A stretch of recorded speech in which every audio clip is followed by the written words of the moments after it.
Well, as I said, if there was something weird going on, I'd write about it, and it seems like I was right. While I was talking to Leonard at the docks about how his son's birthday went, we could hear the sirens blaring in the distance. Lucky for us, Edward needed to go light engine back to Napa to pick up his next train anyway. We found out the sounds of sirens we were hearing were coming from the power plant and saw firefighters speed past us when the line went road side by side.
And also, why didn't the power plant blow up and the Sirens were blaring back here?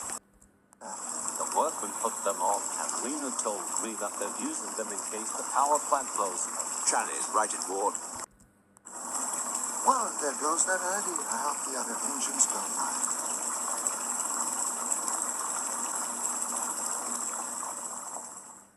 All right, you're better now. Okay.